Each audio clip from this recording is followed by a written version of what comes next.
कुछ घंटे बाद पुतिन और ट्रंप की मुलाकात होनी है। पूरी दुनिया की निगाहें मीटिंग पर हैं, जबकि इस बीच यूरोप में समीकरण बार बार बदल रहे हैं। खासतौर से यूक्रेन को मीटिंग में शामिल नहीं किए जाने पर यूरोपीय देश अमेरिका से असहमति जता रहे हैं।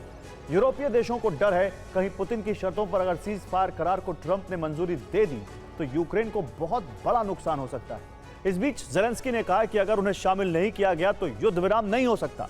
अब सवाल उठ रहा है कि आखिर ट्रंप और पुतिन की वार्ता में युद्ध विराम का फॉर्मूला कैसे निकाला जाएगा, जबकि कई नेटो देश भी यूक्रेन को वार्ता में शामिल नहीं किए जाने से युद्ध विराम के विरोध में आ सकते हैं। तैयारी पूरी है। अलास्का पर हाई अलर्ट जारी है। अलास्का का air space no fly zone में तब्दील हो गया है। सुरक्षा के जबरदस्त इंतजाम किए गए हैं।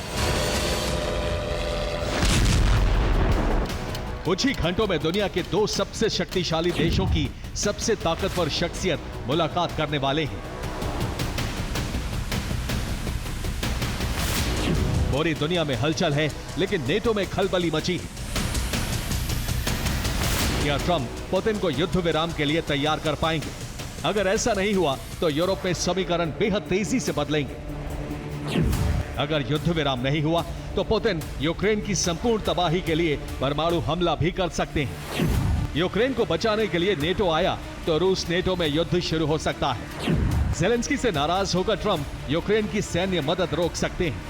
नेटो देशों को भी ट्रंप के गुस्से का शिकार होना पड़ सकता है। अमेरिका यूरोप से सुरक्षा कवच हटा सकता है, यानी परमाणु ठिकाने शिफ्ट कर सकता है।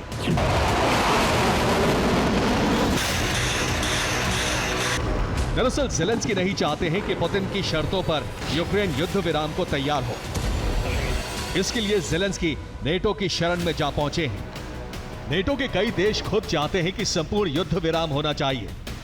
ज़ेलेंस्की को भी मीटिंग में शामिल करना चाहिए, जिससे वो अपनी शर्तें रख सकें। लेकिन हालात ऐसे बन रहे हैं कि ट्रंप पुतिन की सारी शर्तें मानकर युद्ध विराम करा सकते हैं।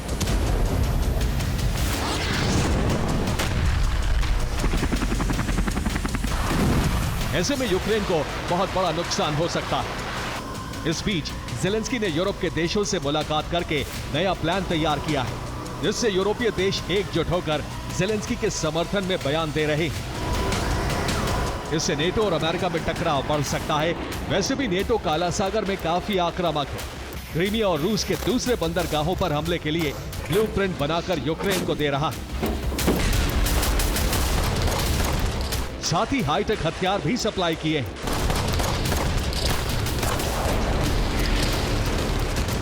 अब नेटो देशों की तरफ से युद्ध विराम को लेकर कई बयान सामने आए हैं, जिसमें जर्मनी के चांसलर फ्रेडरिक मर्ज ने कहा है कि युद्ध विराम के लिए तैयार है, लेकिन यूक्रेन की सुरक्षा से समझौता मंजूर नहीं होगा।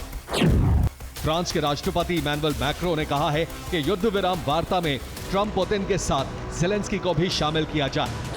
ब्रिटेन के प्रधानमंत्री कीर स्टारमर ने कहा है कि पुतिन के दबाव में आकर इंटरनेशनल बॉर्डर नहीं बदलना चाहिए।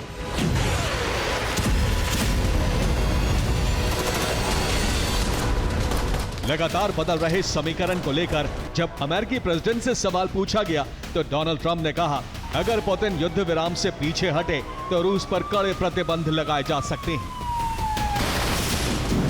हालात ऐसे हैं कि पुतिन को लेकर ट्रंप और दूसरे यूरोपीय नेताओं में दरार पड़ सकती है, जिससे अमेरिका और यूरोप की खाई गहरी हो सकती है।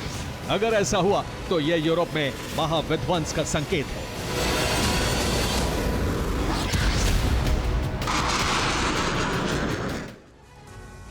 अगर यूक्रेन ने युद्ध विराम करने में सहमति नहीं जताई तो ट्रंप सैन्य मदद रोक सकते हैं, साथ ही यूरोप से एटमी सुरक्षा कवच हटा सकते हैं।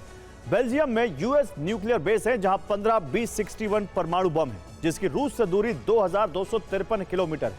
अमेरिका का दूसरा न्यूक्लियर बेस पोलैंड में है, जहां 10 B-61 परमाणु बम रखे हैं, जिसकी रूस से दूरी 1223 किलोमीटर है। इसके अलावा भी यूएस न्यूक्लियर बेस हैं, जहां 15 B-61 परमाणु बम है, जहां से 1836 किलोमीटर दूर रूस पर कभी भी हमला किया जा सकता है। इसके अलावा इटली में यूएस न्यूक्लियर बेस पर भी 35 B-61 परमाणु बम रखे हैं। साथ ही नीदरलैंड्स में बने यूएस न्यूक्लियर बेस में 15 परमाणु बम है, जो रूस से 2200 किलोमीटर दूर है। अब अमेरिका इन सभी परमाणु ठिकानों को बंद करके यूरोप को खतरे में डाल सकता है। अगर युद्ध विराम करार नहीं हुआ तो сегодня собраться для того, чтобы पुतिन की ये तस्वीर अलास्का रवाना होने से ठीक पहले की है। идут переговоры с पुतिन ने अलास्का जाने से पहले अपने डेलीगेशन से मीटिंग की। इस दौरान विदेश मंत्री सर्गेई लावरोव, रक्षा मंत्री एंद्रे बेलोयूसोव, वित्त मंत्री एतनो सिलवानोव के अलावा पुतिन के प्रेस सचिव दिमित्री पेस्कोव और रशियन डायरेक्टर इन्वेस्टमेंट फंड के सीईओ किरिल दिमित्रीव और दूसरे सदस्य शामिल थे। इस दौरान पुतिन ने ट्रंप की तारीफ करते हुए कहा कि ट्रंप और वो शांति के लिए युद्ध रोकने को लेकर गंभीर हैं। संकेत तो मिल रहे हैं कि ट्रंप और पुतिन दोनों पूरी तैयारी के साथ मुलाकात करने जा रहे हैं, जिससे 3 साल से ज्यादा वक्त से चल रहा युद्ध रोका जा सके। लेकिन यूरोपीय देशों में हड़कंप मचा है।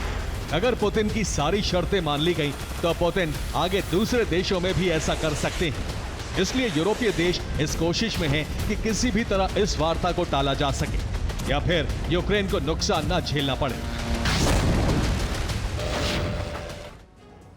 और ट्रंप और पुतिन में करार होने से अमेरिका यूरोप में दरार पड़ सकती है। पहली वजह है ज़ेलेंस्की युद्ध विराम के लिए तैयार नहीं है।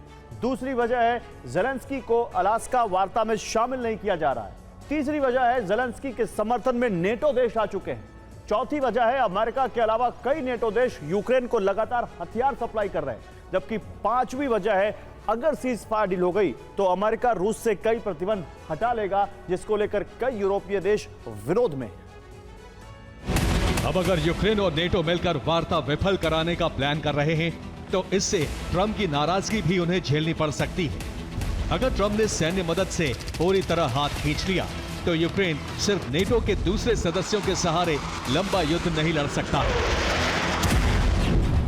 इसकी सबसे बड़ी वजह है नेटो देशों के पास फंड की भी कमी है और अभी तक बड़े स्तर पर हथियारों का प्रोडक्शन शुरू नहीं कर पाए हैं, जबकि अभी तक हथियारों के लिए अमेरिका पर ही अधिकतर देश निर्भर रहे हैं। ऐसे में अमेरिका के पीछे हटने से रूस यूक्रेन पर हमले बढ़ाएगा और ज़ेलेंस्की को सरेंडर के लिए मजबूर करेगा। कहीं ऐसा ना हो कि 1 इंच जमीन भी ना देने के लिए कहने वाले ज़ेलेंस्की 1-1 इंच जमीन को ना तरस जाएं, क्योंकि ट्रंप वार्ता में ज़ेलेंस्की को शामिल करने की नेटो की डिमांड खारिज कर चुके हैं। हालांकि ट्रंप ने आश्वासन दिया है कि वार्ता के अगले दौर में ज़ेलेंस्की को शामिल किया जाएगा और उनके बिना करार नहीं होगा। लेकिन सवाल उठ रहा है, क्या ज़ेलेंस्की युद्ध खत्म करने के लिए यूक्रेनी इलाकों का विलय रूस में कराने के लिए सहमत हो पाएंगे, जबकि ट्रंप यूक्रेन को सुरक्षा की गारंटी देने को तैयार है।